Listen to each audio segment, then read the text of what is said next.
2021년 1월 17일 청년부 주일 예배를 찬양으로 시작하겠습니다. 오준희 예수분인의 찬양 드리시겠습니다.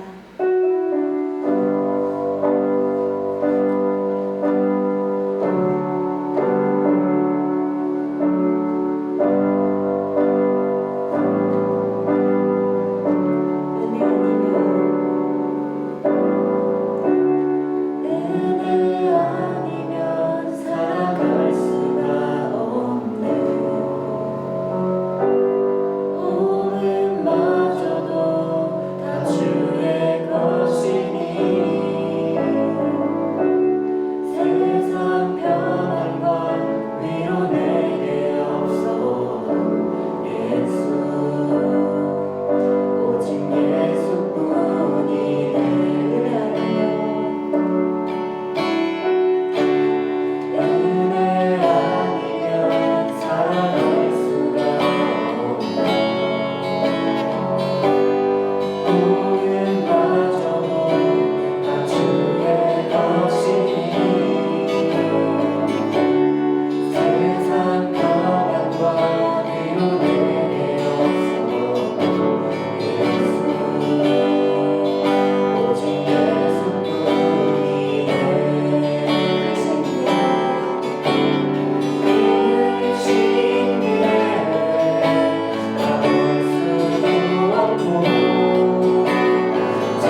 다 함께 사도신경하심으로 신앙을 고백하겠습니다.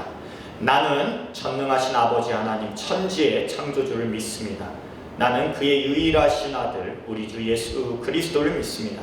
그는 성령으로 잉태되어 동정녀 마리아에게서 나시고 본디오 빌라도에게 고난을 받으사 십자가에 못 박혀 죽으시고 장사된 지 사흘 만에 죽은 자 가운데서 다시 살아나셨으며 하늘에 오르시어 전능하신 아버지 하나님 우편에 앉아 계시다가 거기로부터 살아있는 자와 죽은 자를 심판하러 오십니다. 나는 성령을 믿으며 거룩한 공교회와 성도의 교제와 죄를 용서받는 것과 몸의 부활과 영생을 믿습니다. 아멘. 하나님 감사드립니다. 오늘도 귀한 주일을 허락하여 주시고 영상이지만 예수님이 함께 하신다는 믿음 가지고 예배의 자리에 나왔습니다. 주님 더 큰 은혜 허락해 주시기를 간절히 간구드립니다. 그러나 우리가 한 주 살아가면서 예수님을 맞고 예수님께 다가가는 모든 것들을 하나님 방해하는 것들이 있었으면 이 자리에 내려놓으려고 합니다. 주님 예배 드리는데 방해되는 요소들을 제하여 주시옵소서. 특별히 우리의 마음이 하나님 아버지 정결하게 되기 원합니다. 한 주 살아가면서 하나님의 말씀을 따르기보다 세상의 뜻을 따라 살아갔던 여러 가지 알게 모르게 범했던 죄가들이 있다면 이 시간 하나님 내려놓고 하나님 진정으로 용서와 회개를 구하오니 하나님 용서하여 주시옵소서. 그리하여 하나님께 더욱더 집중하며 한 주 나아가는 영적인 힘을 얻을 수 있는 귀한 시간 되게 하여 주시옵소서. 우리 한 주 동안에 있었던 일들과 알게 모르게 범했던 죄가들 또한 하나님께 올려드리고 싶은 기도의 제목들이 있다면 잠시 침묵으로 하나님께 기도 올리도록 하겠습니다.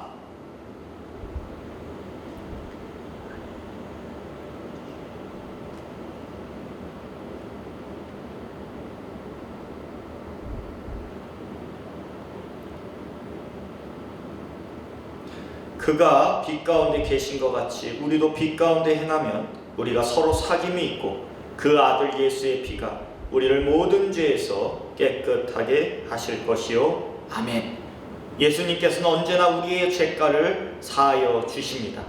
언제나 깨끗이 만들어 주시어 하나님께 나아갈 수 있게 하여 주십니다. 그 은혜를 생각하면서 이 예배 자리뿐만 아니라 한 주 살아가면서 언제나 그리스도인답게 어떠한 세상의 환난 또한 핍박 안 좋은 소식이 들려도 예수님 바라보며 하나님 진실하고 신실하게 살아갈 수 있도록 이끌어 주시옵소서. 감사드리오며 예수 그리스도의 이름으로 기도드리옵나이다. 아멘. 오늘 우리에게 주신 말씀은 히브리서 1장 4절에서 6절까지의 말씀입니다. 히브리서 1장 4절에서 6절까지의 말씀. 히브리서 1장 4절에서 6절까지의 말씀. 제가 요즘 정신이 없어요. 이게 워낙 그 깊은 묵상을 하다 보니까 죄송합니다. 하나님. 히브리서 1장 4절에서 6절까지의 말씀. 우리 가정에서 영상으로 시청하시는 분들도 다 함께 합독을 하도록 하겠습니다. 함께 읽습니다. 그가 천사보다 훨씬 뛰어남은 그들보다 더욱 아름다운 이름을 기업으로 얻으심이니 하나님께서 어느 때 천사 중 누구에게 너는 내 아들이라 오늘 내가 너를 낳았다 하셨으며 또 다시 나는 그에게 아버지가 되고 그는 내게 아들이 되리라 하셨느냐. 또 그가 맏아들을 이끌어 세상에 다시 들어오게 하실 때에 하나님의 모든 천사들은 그에게 경배할지어다 말씀하시며 아멘. 할렐루야. 오늘도 충무교회 청년부 주일 예배에 나오신 여러분들을 환영하고 축복합니다. 오늘은 천사들보다 뛰어나신 그리스도라는 제목으로 여러분들과 나누려고 합니다. 한 달이 넘게 지금 비대면 예배를 드리고 있습니다. 참 안타까워요. 사실 저가 부임하고 여러분들의 얼굴을 보지 못하고 있는 시간이 계속 길어지고 있습니다. 나아질 기미가 안 보여요. 저도 좋습니다. 굳이 볼 필요가 있냐는 그러한 얘기들도 속속 들리는데 그래도 봐야 돼요.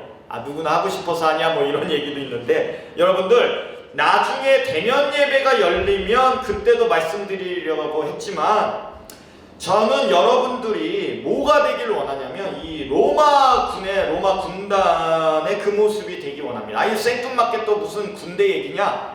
여러분, 이 바울도 로마 군에 대해서 자주 성경에 언급을 해요. 그만큼 로마 군단이 굉장히 뛰어난 집단임은 틀림이 없습니다. 제가 뭘 되길 원하느냐? 이 로마군 하면 대단한 거는 이 밀집 대형이라고 아시죠? 중대의 그 밀집 대형이 어떠한 강한 적이 와도 이겨낼 수 있는 거는 이 방패로 밀집 대형을 이뤄가지고 이 싸움에서 이긴다는 거죠. 근데 우리는 그것만 알고 있어요. 이 로마군이 또 대단한 거는 밀집 대형만 하는 군대가 아닙니다. 때로는 각계 전투를 하는 거죠. 한 명씩 그 적들과 싸우는데 또 특화되어 있다는 거예요. 그건 무슨 얘기를 하냐? 그 로마군 병사 한 명 한 명의 전투력이 굉장히 높다는 거예요. 그래서 각계 전투도 대단히 강했다는 거죠. 무슨 얘기냐? 우리 청년부는 이 로마의 그 군대처럼, 이 군단처럼 때로는 함께 공동체로 모여서 강함을 표시하다가도 때로는 어떤 상황 때문에 흩어져가지고 각계 전투도 하는 그 유연한 신앙의 그 강함을 보여주기를 원한다는 거죠. 그게 이제 사실 훈련이 돼야 됩니다. 뭐 로마 군대는 뭐 하루아침에 그렇게 됐겠습니까? 매일 훈련하고 밥 먹고 훈련하고 모여 흩어져 이거를 하루에도 몇백 배씩 했다고 하잖아요. 우리가 그러한 훈련의 자세로 이 신앙생활을 해야지만 앞으로 다가올 여러 가지 환난을 이겨낼 수 있는 것입니다. 우리 함께 할 수 있어요. 그래서 우리가 그러한 공동체 마인드, 때로는 이러한 상황이 나타났을 때는 각계 전투의 마인드로 이렇게 나아가기를 간절히 소망을 합니다. 그러기 위해서는 여러분, 예배는 꼭 영상이든 뭐든 간에 혼자 골방에 들어가든 간에 들이셔야 합니다.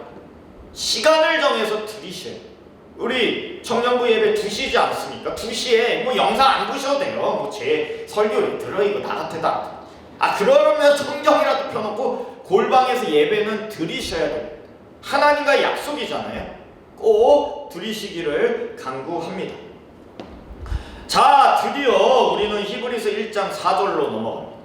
너무 오랫동안 1절에서 3절 한 거 아니냐, 중요해서 했다 그랬고, 뭐 다른 말씀도 중요하죠. 드디어 4절로 넘어갔는데, 이제부터 히브리서 기자는 이 여러 존재들, 이 피조물들과 예수님을 비교하면서 왜 우리가 예수님을 믿어야 하는지를 명확하게 설명해 주시고 계십니다.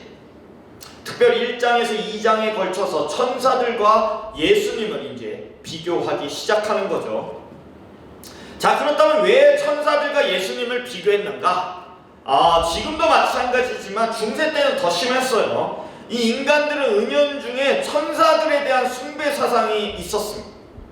이 수호천사라는 개념이 여기서 또한 나왔다고 하죠. 물론 지키는 영은 맞아요. 우리를 지켜주는 영은 맞아. 근데 존경하는 그런 개념의 대상은 아니라는 겁니다. 근데 유대인들도 그러한 것은 비슷했어요. 어느 순간 이제 천사들을 이제 숭배하기 시작하는 거죠. 개종했다는 유대인 그리스도인들도 마찬가지였습니다. 이게 이제 문제가 되는 거죠. 제가 다시 말씀드리지만 또한 말씀드렸죠. 이 히브리서는 유대인들 중에 이 개종한 그리스도인들을 대상으로 쓰여진 책이라고 말했습니다.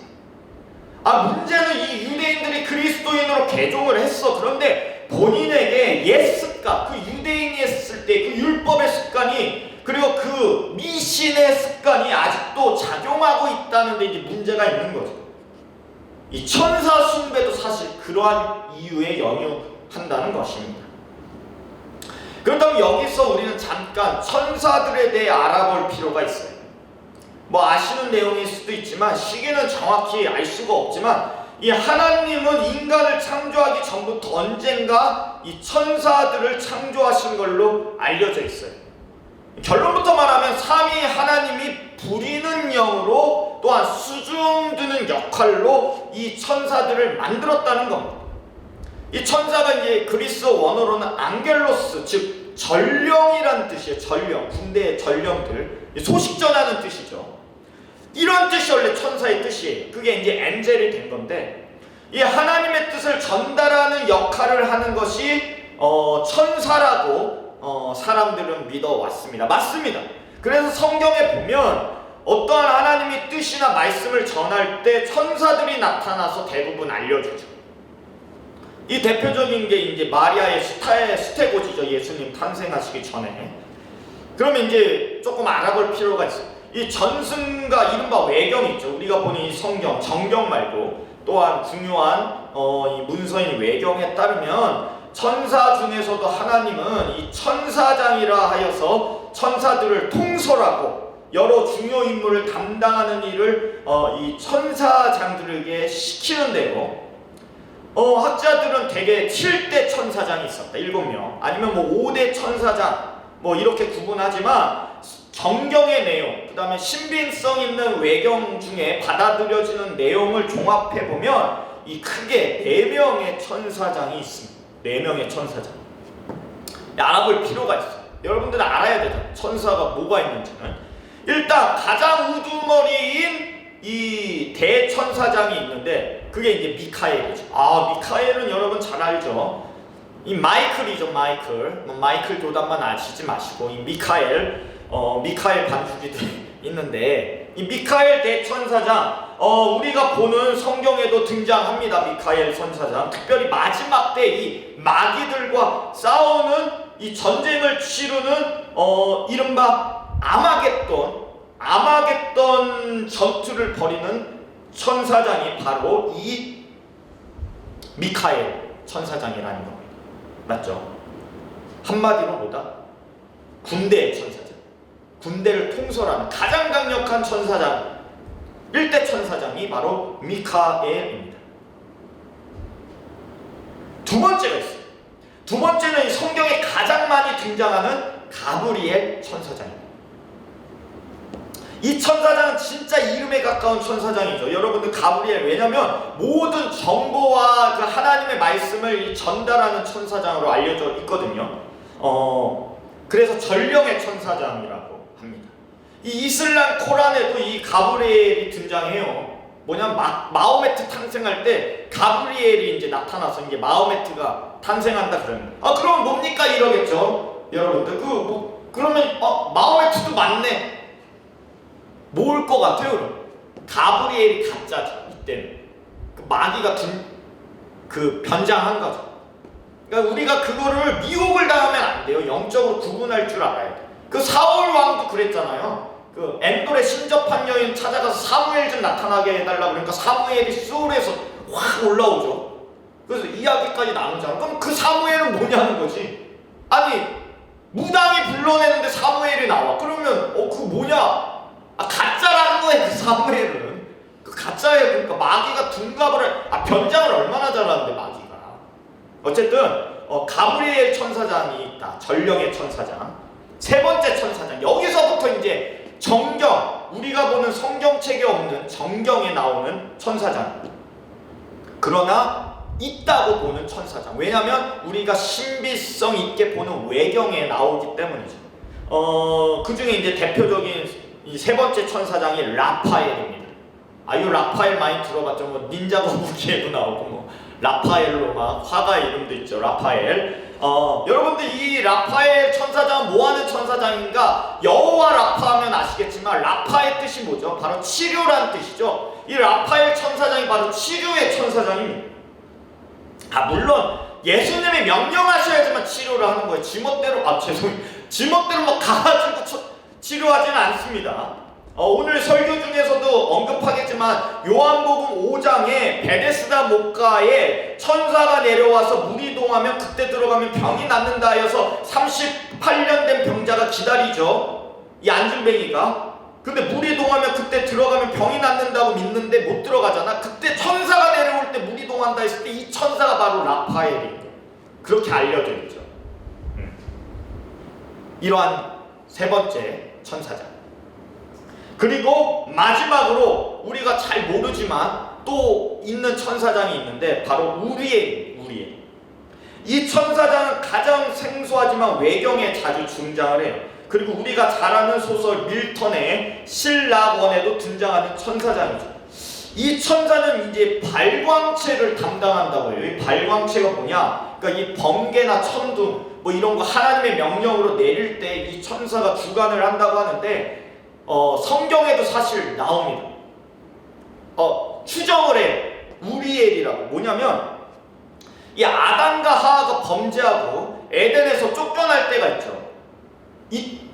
이들이 그런데 이제 하나님이 생각할 때 에덴에 다시 돌아와서 생명 나무의 가시를 먹으면 그 죄 상태로 영원히 영생할까봐 그 에덴 동산 앞에 두루 도는 화영검을 두어서 못 들어가게 했다고 했지. 이때 두루 도는 화영검이 바로 우리엘입니다. 이 우리엘 천사장이 지키고 있습니다. 그리고 원래 이제 5대 천사장, 어떻게 보면 두 번째 천사장으로 알려졌던 우리가 잘 아는 천사장이 있었죠. 누구죠? 바로 루시엘이죠. 루시엘. 이 루시엘 바로 마귀의 우두머리가 나중에 됩니다. 알려진 대로 이게 빛의 천사장이에요. 그 찬양을 담당했다고 합니다. 루시라는 뜻이 라틴어로 빛이죠. 그래서 우리가 가장 뛰어나다고 알려진 한국의 대학교 바로 국립서울대, 서울 내셔널 유니버시티의 표어가 진리는 나의 빛. 그래서 루스 앳 베리타스잖아요. 거기서 루스, LUX가 바로 이게 루시라는 빛이라는 뜻인데 빛의 천사장이에요. 빛의 천사장. 타락을 한 거죠. 교만해져서 자기 빛에 자기가 도취돼서 교만해서 타락을 해버려요. 이제 문제가 시작된 거예요. 그래서 이제 루시엘이 아니라 루시퍼가 돼버렸는데, 여러분들 어쨌든 이러한 존재들이 천사장이라는 거예요. 뭔가 있어 보이죠? 여러분 벌써 들어도 멋있어 보이잖아. 그럼에도 이들은 뭐다? 삼위 하나님이 창조한 피조물에 불과해요. 그냥 만드신 거예요. 결론부터 이야기하자면 가장 강한 천사장인 미가엘의 이야기를 들려주겠습니다. 제가 이 자막이 지원되면 좋은데 그게 안 돼서 제가 읽어보는데, 유다서, 우리 성경 신약의 유다서 1장 9절에 이런 내용이 있어요. 천사장 미가엘이 모세의 시체에 관하여 마귀와 다투어 변론할 때 감히 비방하는 판결을 내지지 못하고 다만 말하되 주께서 너를 꾸짖으시기를 원하노라 하였거늘 아멘. 지금 뭐냐면 마지막 때 미가엘이 지금 마귀와 싸우는데 마귀에 대해서 비방하지 않아. 천사장이 마귀하고 싸우는데 그냥 말없이 그냥 싸우는 거야. 막 싸우는 거야. 마귀도 놀래지. 아니 얘가 막 욕하면서 싸워야 되는데 비방을 안 하니까. 근데 왜 그러냐? 미가엘이 뭐라고 하는 거냐? 너를 꾸짖으실 수 있는 사람은 예수 그리스도밖에 없다는 거야. 그러니까 이게 그레이드가 틀리다는 거야. 예수님하고 나하고 미가엘이 말하는 거예요. 아니 감히 우리 예수님, 나는 일개 그 부리는 영일 뿐이다, 이렇게 얘기하는 거예요. 마귀한테. 미가엘조차도 그렇게 얘기한다니까. 자, 그러면 앞에서 잠깐 살폈지만 천사들의 창조 목적은 뭐냐 이거죠. 알아봐야 하겠죠. 천사들의 일반적 역할은 우리는 알아야 할 필요가 분명히 있어요. 일단 천사들의 거처를 하나님은 하늘로 정하셨어. 거처가 있다는 것은 하나님의 아래서 명령을 기다리는 존재라는 뜻이죠. 거처가 기다리는 거예요. 대기조죠. 마태복음 24장 36절에 이런 내용이 있습니다. 그러나 그날과 그때는 아무도 모르나니 하늘의 천사들도 아들도 모르고 오직 아버지만 아시느니라. 아멘. 여기서 하늘의 천사가 중요해요. 하늘이라는 공간의 개념을 예수님이 말한 거는 천사들은 대기하고 있는 겁니다. 하늘에. 왜? 하나님의 명령 딱 하면, 예수님 명령 딱 하면 출동하는 명령, 그걸 기다리고 있다는 것입니다. 또한 천사들은 사실 능력이 굉장히 탁월하죠. 이게 이제 그래서 인간들이 숭배하는 건데, 하나님을 보자기 한번 생각해봐요. 하나님을 보자는 영이야. 그러면 이거 청년 예배니까 유튜브 나가지만 많이 제가 찐따들로 만들 수는 없잖아. 천사를 찐따 갖다 놓고 막 부리면 그게 아니지. 안 만들었을 거 아니에요. 그러니까 당연한 건 하나님은 부리시는 영, 하나님이 부리시는 영이기 때문에 굉장히 뛰어나고 특별히 장소를 초월할 수 있는 영이라는 존재라는 것. 이것은 수종드는 존재로 연결돼. 이 삼위 하나님의 수종자들이 원래 천사라는 것이죠. 다니엘서 7장 10절에 이런 말씀이 있습니다. 불이 강처럼 흘러 그의 앞에서 나오며 그를 섬기는 자는 천천히요 그 앞에서 모셔 선 자는 만만이며 심판을 베푸는데 책들이 펴 놓였더라. 아멘. 예수님을 섬기는 자가 천천만만이라는 거예요. 이게 다 천사들을 얘기하는 겁니다. 그뿐만이 아니라 나름 예수님께서 천사들을 이렇게 이야기도 하십니다. 거룩한 존재들, 천사들. 예수님이 천사들 보고 하는 얘기죠. 그렇습니다. 거룩한 건 확실해요. 왜냐하면 하나님의 영에 충성하는 존재들이니까 거룩하죠, 당연히. 인간들은 뭐 충성 안 하잖아. 맨날 뭐 신이 있냐 막 이러는데 얘네들은 대기조라니까 딱 명령만 하면 그냥 싸우려고 하는. 누가복음 9장 26절에 이런 말씀이 있어요. 예수님이 하신 말씀이죠. 누구든지 나와 내 말을 부끄러워하면 인자도 자기와 아버지와, 여기가 중요해요, 거룩한 천사들의 영광으로 올 때 그 사람을 부끄러워하리라. 아멘. 여기서 천사들을 예수님은 거룩하다고 표현을 합니다. 그리고 이른바 그 근위의 역할, 근위라는 건 지키는 역할을 한다는 거죠. 하나님은 지킬 필요가 없죠, 다른 존재가. 그런데 그 의미는 여기서 영광을 찬양하는 역할을 한다는 거죠, 천사들이 하나님. 요한계시록 5장 11절에 이런 내용이 있어요. 내가 또 보고 들음에 보좌와 생물들과 장로들을 둘러선 많은 천사의 음성이 있으니 그 수가 만만이요 천천이라.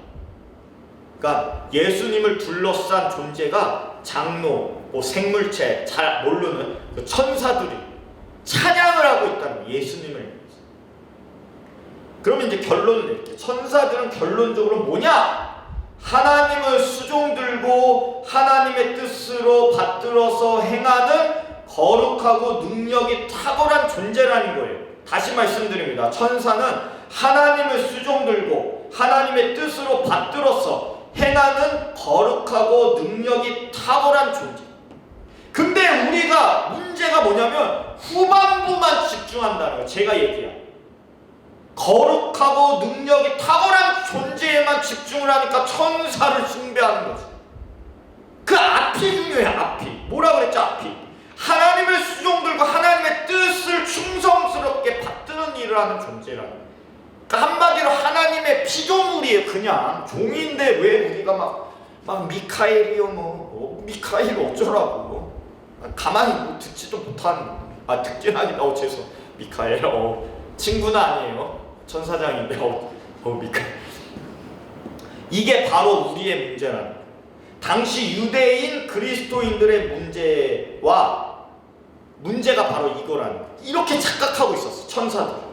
거기에다 사람들은 그것을 더하여 천사들이 중요한 순간에 등장하여 성경 안에서도 대단한 역할을 하여 숭배해야 할 대상으로 생각을 했다는 겁니다. 사실 천사들이 성경에서 중요한 순간에 일을 하죠. 당연하죠. 왜냐면 하나님이 하라고 보냈으니까 하는 건데 그거를 이제 인간들은 대단하다고 생각하죠. 창세기 16장에 하갈에게 천사가 나타났고 창세기 18장에도 아브라함에게 나타나 이삭의 태어남도 알렸고, 또한 이삭을 죽이려 할 때 천사들이 딱 막죠. 아브라함을 손 대지 말라고 이삭한테. 룻을 구한 것도 소돔에서 천사들이었고, 유월절에 이집트에 죽음을 몰고 온 것도 천사들이었고, 바울과 실라가 빌립보 감옥에 갇혔을 때 옥문이 열려있게 한 것도 천사들이란 말이에요. 그거 대단하지. 우리가 봐도 대단하죠. 이걸 보면 인간의 생명과 연결되는 것들이라 와 대단하다 합니다. 근데 중요한 거 천사에 우리는 집중하면 안 된다. 예수님은 어떠십니까?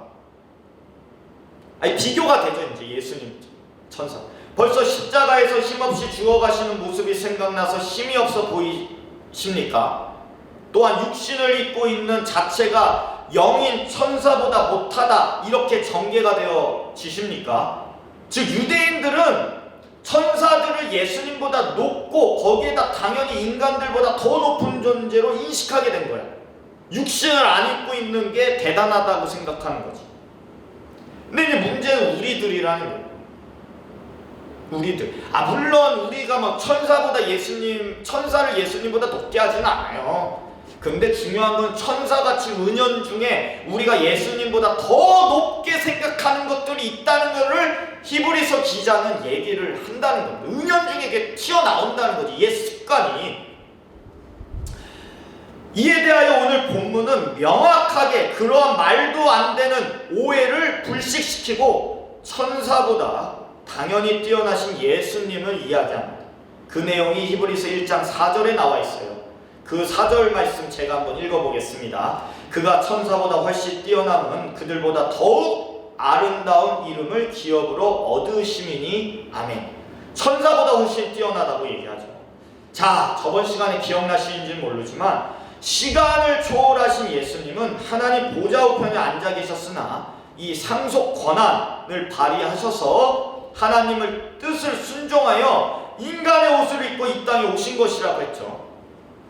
여기서 중요한 건 확실히 인간이시지만 또한 확실히 하나님이시라. 영광 중에 거하셔야 할 하나님이신 거예요. 그분이 오신 거죠. 자, 천사와 사실 그레이드가 틀린 겁니다. 천사와 그레이드가 틀린데 이 대표적 사건 볼까요? 그레이드가 어떻게 틀린지. 바로 제가 앞에서 라파엘 천사장 언급할 때 말한 요한복음 5장의 베데스다 목 사건이에요. 제가 베데스다 목가의 이 38년 된 병자의 말을 읽어볼게요.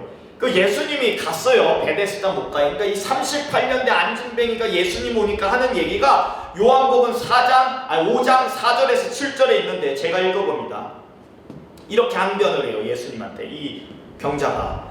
이는 천사가 가끔 못새 내려와 물을 움직이게 하는데 움직인 후에 먼저 들어가는 자는 어떤 병에 걸렸든지 낫게 되밀어라. 거기 38해 된 병자가 있더라. 예수께서 그 누운 것을 보시고 병이 벌써 오래된 줄 아시고 이르시되 내가 낫고자 하느냐. 병자가 대답하되 주여 물이 움직일 때에 나를 못새 넣어주는 사람이 없어 내가 가는 동안에 다른 사람이 먼저 내려가나이다. 이렇게 변명을 해요. 자, 지금 예수님과 라파엘과의 차이가 뭔지 아시겠나요? 이때 안진뱅이는 예수님을 그냥 일개 서생으로 봤죠. 이상하게 생긴 사람이 괜히 와가지고 그냥 아파 죽겠는데 지금 38년 동안 말 거는 것도 짜증나는데, 근데 사실 하나님이 자기 앞에 오신 거거든. 하나님이. 그리고 예수님에게 38년 동안 천사가 와서 물이 동화할 때만 기다렸다고 원망을 해요. 그런 하나님한테. 여기서 이제 중요한 건 라파엘이라는 천사장의 한계가 있는 거예요. 왜냐면 물에만 내려와야, 어떤 존재가 물에 내려와야 그 물이 동하게만 할 수 있는 한계가 있는 거예요. 진짜 낫게 해주려면 가야지. 그 사람한테, 아픈 사람한테 가서 뭘 만져주든 뭘 이렇게 뿌개던가 해가지고 그거 맞춰줘야지. 허리를 맞춰주고 다다다다 이거라도 해야 낫는 거 아닙니까? 척추가. 맞죠? 우리 도와주시는 회장님이 리얼하게 반응하시는데 맞습니다. 뭐 일이 복잡하게 연못물이 동해하면 그때 막 들어가서 막 물을 묻혀야 거기에 인간이 들어와야. 이게 뭐 하는 짓이에요 사실. 이게 천사의 한계라는 거예요. 라파엘은 거기까지야. 물만 동하게까지만 한계예요. 왜 그랬을까 라파엘은? 왜 앞에서도 얘기했잖아. 하나님과 예수님의 명령이 있어야지만 낫게 해준다니까. 그러니까 베데스다 연못 사건은 천사의 한계를 또한 보여주는 사건이라고 할 수 있습니다. 그러나 예수님 보시기 바랍니다. 그냥 가셨어요. 가셔서 너 왜 그래 그런 거죠. 그러니까 아프다 그러니까 일어나 걸어 하니까 끝난 거예요. 말 한마디로 끝나는 상황이잖아요. 물이 동하고 끌어옮기고 인간 들어가지고 이렇게 복잡하게 할 필요가 없고. 다시 말하자면 그냥 한마디 하시니까 나음을 받았다. 그게 예수님이시라는 거예요. 인간들이 착각하는 게 있어요. 뭔가 복잡하고 그 예식이 막 화려하고 그 천주교에서 웨미미미미 하고 들어갔다 나갔다 부었다. 물론 우리 장로교에서 하는 성찬과 세례는 굉장히 중요합니다. 그거 말고 쌀데기 없이 뭐 하는 것들 있잖아요. 그 복잡한 건 그만큼 능력이 없다는 거예요. 사실 뭐 이렇게 복잡해. 사실 우리는 연못가에서 해결해달라고 말도 안 되는 38년 된 병자와 같은 안증뱅이와 같은 행동을 하고 있을 수 있다는, 그거는 예수님을 제대로 안 믿고 있다는 거예요. 그리고 다른 어떠한 존재를 의지하고 있다는 반증일 수도 있다는 거. 교회를 다니면서 그런다니까. 예수님을 보시고 예수님이신지 알아보고 그냥 해결을 받으면 되는데 그게 안 된다는 게 우리가 문제인 거 아니겠습니까? 예수님을 다시 살펴보면 또한 예수님은 오늘 본문에서 둘째 사람 같은 얘기를 합니다. 이 둘째 사람은 뭐냐? 나중에 우리 청년들하고도 이 인간론에 대해서 한번 살펴보겠지만, 인간이 사실 천사보다 더 대단한 존재예요. 왜? 창조라거든. 애를 낳을 수 있는 거는 인간밖에 없단 말이죠. 영이 있는 거를 존재케 하는 거는. 그러니까 천사와 인간은 사실 이 남자한테 이렇게 묻는 거와 똑같은 거예요. 어머니가 더 좋냐, 부인이 더 좋냐, 그런 관계예요. 뭐 숭배 이런 개념이 아니라는 거죠. 근데 예수님은 인간이 되시어 모든 걸 해결해 버리셨다는 거예요. 타락한 천사인 마귀도 한 방에 가시겠어요. 그냥 인간이 되셔서 인간의 죄도 완전히 구속하셨다는 것입니다. 그러니까 다시 말하지만 그레이드가 틀리다는 거예요. 성령으로 태어난 둘째 사람이라는 거예요. 아담이 첫째 사람이죠. 근데 아담은 성령으로 태어난 게 아니지. 근데 예수님은 진짜 인간이지만 성령으로 태어나서 그러한 권능을 저번 주에 나눈 것처럼 행사하신다는 거예요. 우리는 둘째 사람의 후손이라는 거 되셔야 돼요. 둘째 사람의 후손이. 고린도전서 15장 47절에 이런 말씀이 있습니다. 첫사람은 땅에서 났으니 흙에 속한 자이거니와 둘째 사람은 하늘에서 나셨느니라. 아멘. 그러니까 우리도 하늘에 속한 자들이에요. 우리가 하늘에 속했는데 하늘에 속한 천사하고 똑같은 거예요. 뭐 숭배하고 이럴 필요가 없다는 거죠. 또한 알아봐야 하는 게 뭐냐면, 앞서서 천사들의 이름의 뜻을 우리가 알아봤죠. 이름이 굉장히 중요합니다, 여러분. 맞죠? 우리 인간들도 부모님들이 이름 지어주실 때 다 뜻이 있고, 우리 위인들 봤을 때 그 이름의 뜻을 통해서 이 사람이 어떻게 되는가 또한 예상도 하지 않습니까? 이름에는 모든 것들이 다 들어있다는 거죠. 그리고 인격이 본질적으로 또한 사실적으로 어떠한지를 이름을 통해서 보여줍니다. 뭐 천사들 이름만 보시기 바래요. 앞에서도 얘기했잖아요. 라파, 우리, 이런 거, 루시, 그 할 수 있는 일이 제한돼 있잖아. 벌써 계속 라파엘 거론해서 미안한다, 라파엘 미안한데, 그게 한계예요. 그 물, 연못 도는 게 한계라니. 왜 그러냐? 바로 그들은 피조물이 만들어진 거죠. 그 만들어진 목적이 있는 일만 하는 겁니다. 그거에 국한되어 버려요. 그러나 예수님의 이름은 그 이름대로 건세자의 이름이지 않습니까? 예수님의 이름을 불렀을 때 모든 것이 해결되고, 예수님의 이름으로 명했을 때 마귀들도 도망가는 것은 바로 그 이름 자체가 하나님이시기 때문에, 하나님의 존재가 말씀으로 육신이 되신 것이기 때문입니다. 그래서 우리가 잘 부르는 찬양, 우리 노래, 능력의 이름 예수라 누구든지 부르시오. 그런 노래 있죠. 뭐가 앞뒤가 죄송합니다. 어쨌든 있잖아. 예수 오케이. 다음에 한번 불러봅시다. 이 권세가 차원이 틀린 거예요. 중요한 건 천사들도 그 이름만 들으면 예수님을 찬송할 수밖에 없다. 하나님 입장에서는 결국 천사들은 인간보다 사실 못한 그냥 부리는 영인 것입니다. 자, 그러면 하나님 입장에서 예수님을 어떻게 보나 한번 볼까요? 오늘 본문을 보면 구약의 내용을 도입해서 예수님을 하나님이 어떻게 보시는지 알려주시고 있습니다. 히브리서 기자는 왜 구약의 내용을 가지고 올까요? 눈치채셨겠지만 유대인 그리스도인들은 구약을 굉장히 신봉하고 있었고, 구약의 내용과 선지자들을 예수님보다 더 높이고 있었다고 얘기하지 않았습니까? 그러니까 히브리서 기자는 구약이 그런 내용이 아니다, 예수님이 최고라는 것을 알려준다, 이러기 위해서 구약의 내용을 인용을 하는 겁니다. 요거는 이제 마태복음하고도 비슷하죠. 마태복음도 유대인들을 위한 복음서이기 때문이죠. 이 본문 5절을 보면 제가 한번 읽어보겠습니다. 하나님께서 어느 때 천사 중 누구에게 너는 내 아들이라 오늘 내가 너를 낳았다 하셨으며 또 다시 나는 그에게 아버지가 되고 그는 내게 아들이 되리라 하셨느냐. 아멘. 사실 이 본문은 구약의 시편 2편을 인용한 구절입니다. 시편 2편은 대표적인 다윗의 시편인데 오실 예수님을 그리는 시편이죠. 시편 2편을 잘 보시면 아시겠지만 처음에 한번 나중에 시편 2편 읽어보세요. 처음에는 예수님이 정말 나약한 것 같이 다윗이 그리다가 마지막에는 그냥 그리스도의 높으심을 온 천하에 알리는 내용으로 구성되어 있습니다.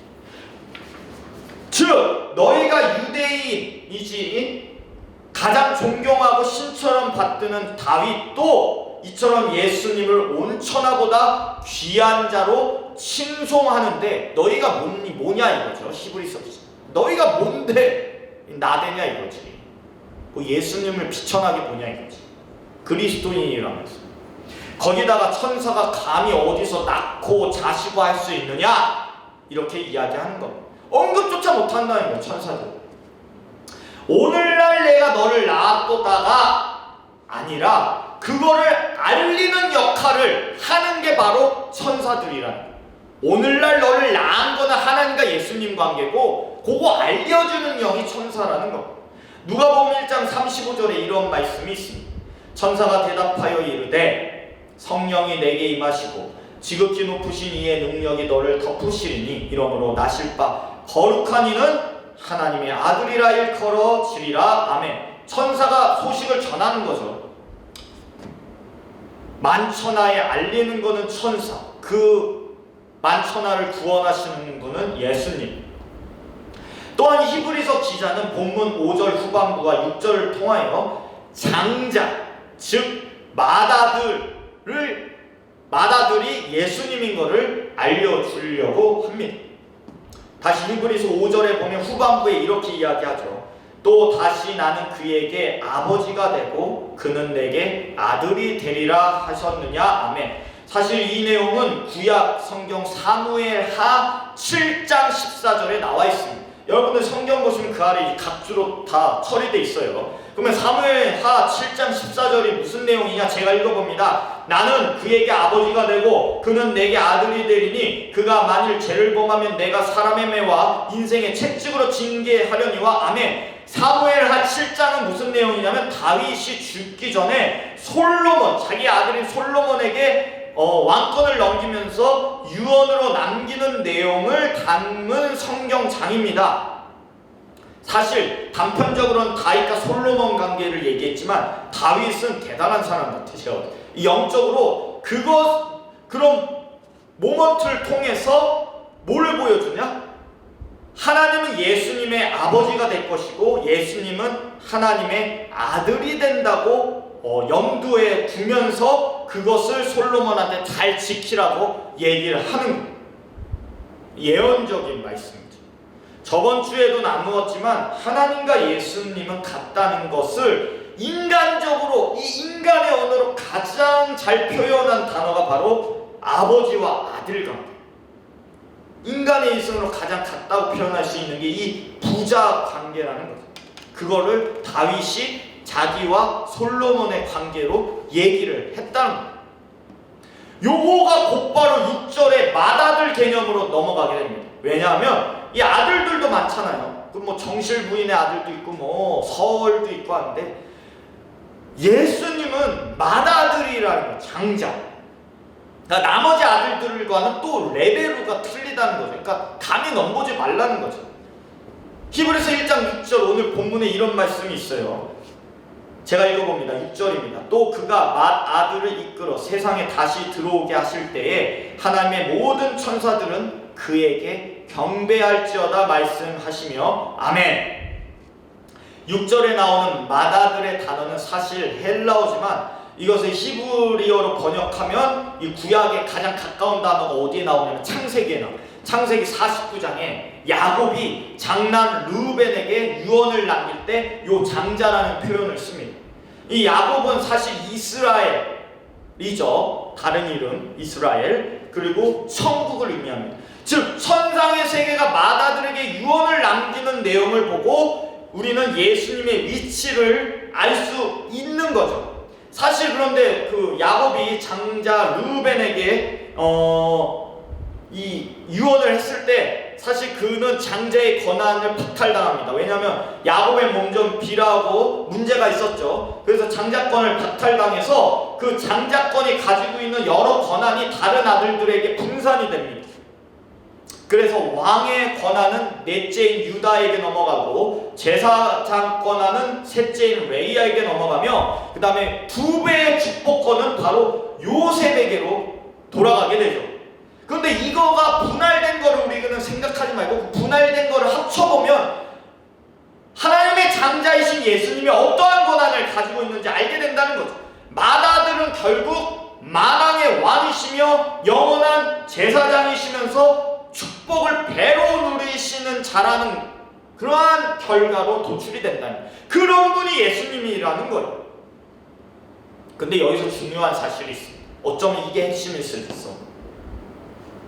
그것이 반드시 이행된다는 전제가 깔려 있다는 거예요. 이행된다는 것 자체가 천사와 급이 다르다는 거죠. 약속의 이행은 반드시 하시며 아버지께 죽기까지 이행하셨던 그게 뭐죠? 아버지의 말씀? 바로 순종이라는 겁니다. 순종. 이는 성부와 성자가 동일하기 때문에 가능한 거예요. 순종이라는 게. 그리고 그 순종은 가난함에도 당연히 순종을 한답니다. 이 가난이라는 건 뭐냐면요, 여기서 말하면 희생을 뜻합니다.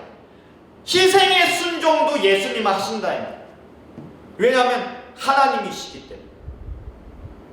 아버지를 위해서 다른 아들들이 우리 인간 할 수 있나요? 희생제물이 될 수 있어요? 없죠. 아니 천사가 우리 인간을 위해 희생하겠습니까? 미카엘이 나를 위해서 희생하겠어?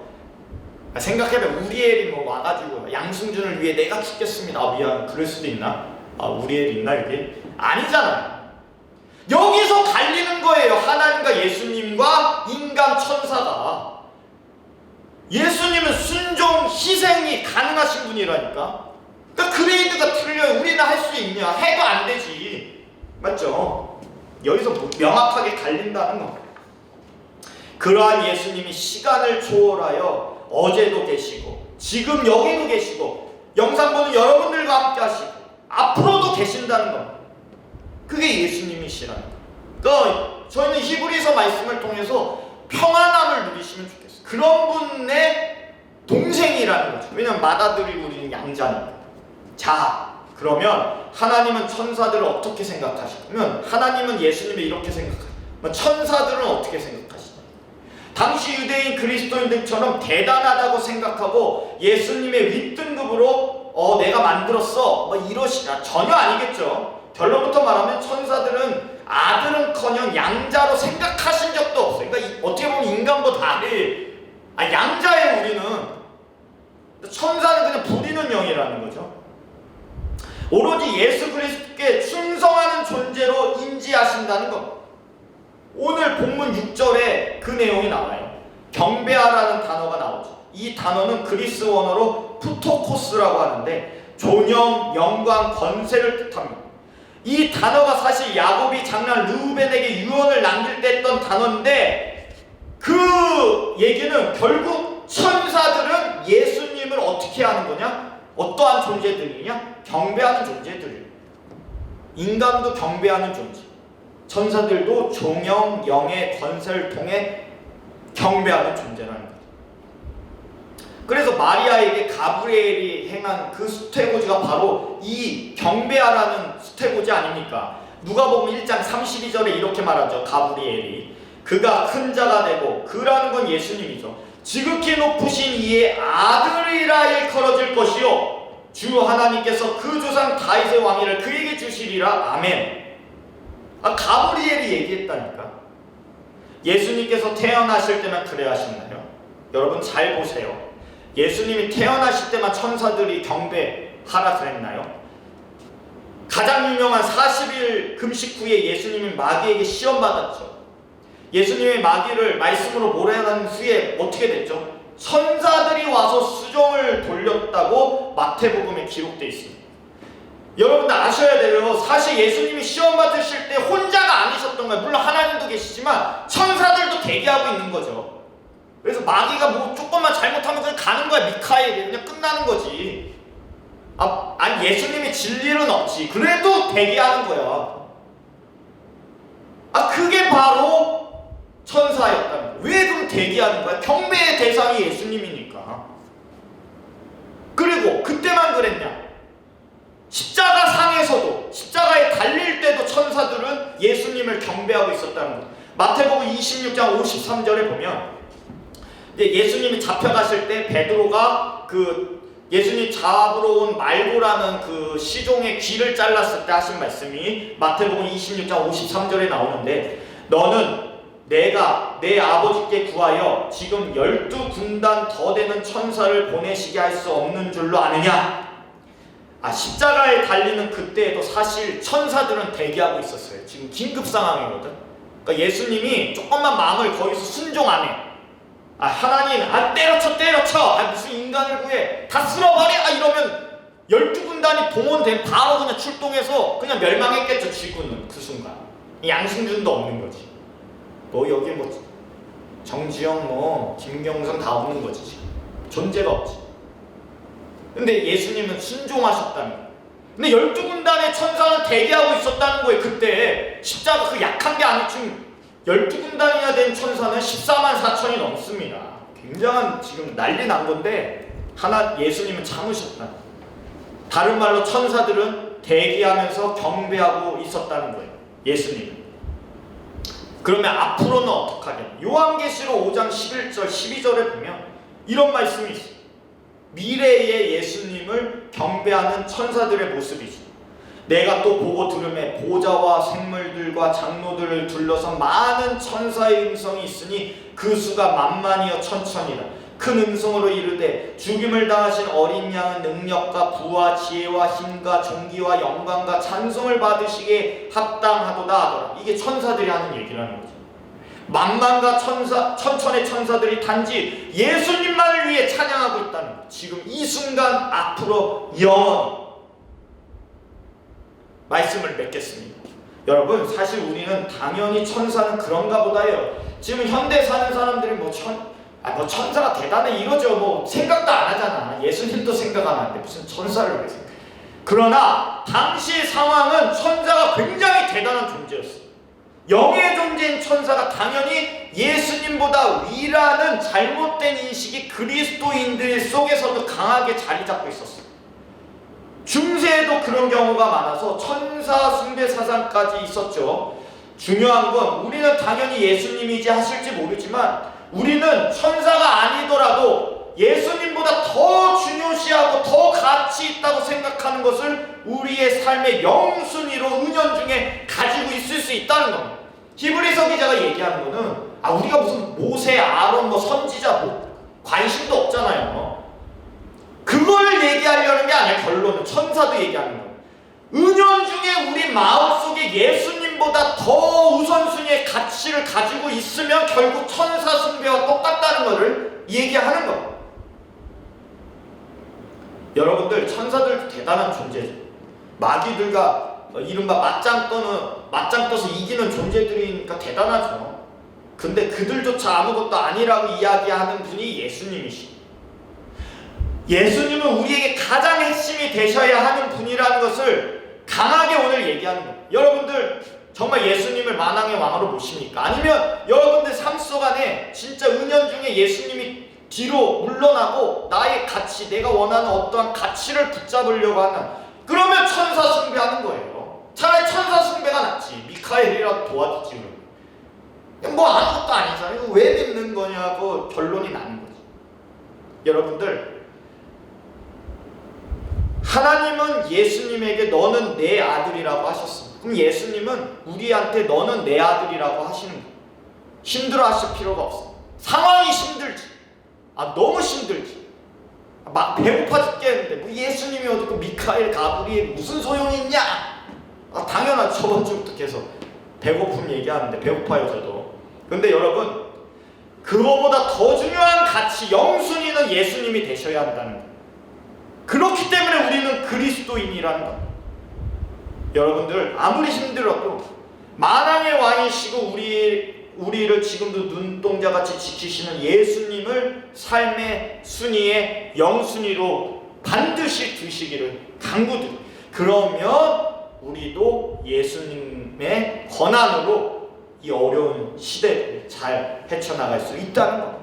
우리 이제 찬양하도록 하겠습니다. 우리 다 함께 이 말씀을 묵상하시면서 이 찬양하면 좋겠습니다. 힘들고 지쳐. 그렇습니다. 예수님은 만왕의 왕이시죠. 그리고 우리와 함께 하십니다. 그렇기 때문에 아무리 힘들어도 우리가 이겨낼 수 있는 것입니다. 하나님이 예수님한테 너는 내 아들이라고 했죠. 그 얘기를 한 것은 바로 예수님이 또한 우리에게 너는 내 아들이라고 하는 것과 똑같다는 것. 우리가 그 힘을 얻으면서 이 어려운 시대에 그러나 힘을 가지고 나아가길 바랍니다. 우리 함께 이 찬양하면서 다시 한번 예수님을 붙들고, 특별히 영상 예배 때문에 많이 해해진 마음 가운데서 그래도 예수님이 날 붙잡고 계신다는 그 생각 가운데 우리 함께 이 찬양합시다. 함께 찬양합니다.